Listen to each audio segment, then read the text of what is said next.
Hey guys, there's been a lot of talk out on YouTube about axes, saws, what people are using. So today I brought some of the stuff along that I use.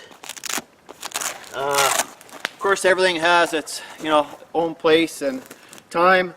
I have my Silky Katana Boy 500 that cuts like a chainsaw.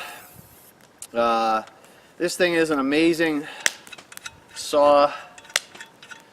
Like I say, it'll cut through just about anything that you give it. It works extremely well. It's got safety on it. Everything else about it's nice. I need to clean it, oil it. It's starting to rust up just a little bit from sitting. But otherwise, this thing is just an amazing saw, this Katana Boy. And you've probably seen Lars's videos, and as well, he is a silky saw person, and he hasn't had any issues with them, and they haven't let him down neither. So I have this, and I also have my Silky Pocket Boy here. This is the Pocket Boy 170 right here. Excellent little saw as well.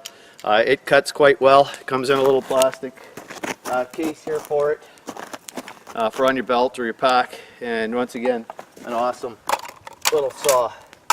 I have the Sven saw that I bring with me, made in Duluth, Minnesota.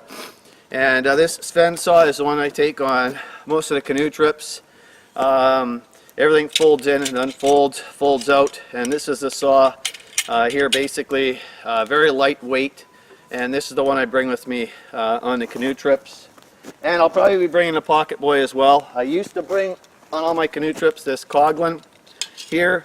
However, this Coglin has done its share of work. It has seen its share of work, and it's now being replaced by the Katana Boy, which is a much better, faster saw. And then I have this old saw here that folds into a tube. Same thing, it is a form of a buck saw, all in one. This guy has seen his share of wood as well, and trips, scouting trips, you name it, the whole 9 yards. This saw has performed well and done quite well. A little heavier, a little bulkier, but you can cut some larger material than, than say the Sven saw, but not nearly as light. Axes, hatchets. I'm not a hatchet or an axe fan. I'd rather have a saw. If I'm going to burn something, I'm going to burn it in the fire, probably whole. If I need some kindling, I use the smaller branches, or I will baton some small stuff just to get the fire going. Once it's going, I usually don't bother with splitting wood. And I can't understand people wanting to use just an axe in the bush to cut wood up for pieces. To me, it's just a lot of effort, a lot of work being done. You're also wasting material when you're chopping and cutting. So I don't usually carry an axe with me. But I do have an assortment of hatchets here, and again, some of them I do bring with me depending where I'm going. This is a Fiskars here hatchet in its protective case. Again, this is used also, can be used as a mallet or a hammer, this Fiskars. It's fairly lightweight. Actually, it's lighter probably than these other two hatchets that I have here, which is, I have a mini hatchet here. Again, very sharp. My buddy Gary here has sharpened just about everything up that I have here, and when he sharpens it, it removes the hair. And the last one I have is this guy, and of course Gary made the sheath for this like he has a lot of my other material. This is a Timberline here. An excellent hatchet. As I say, my Fiskars is probably even a little bit lighter than this, but this is a tough hatchet, and I do bring this one with me very often when I do go out.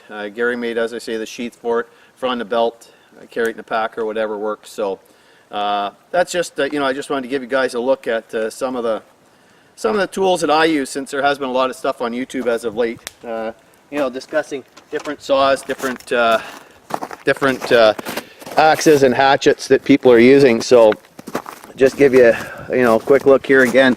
You know, the Silky Katana boy, I got the Pocket boy, I have the old Coglin, I have the tube saw and my Sven saw down there, and the hatchets. So gonna get the fire going here. It's 20 degrees inside the tent already, so extremely warm in the tent.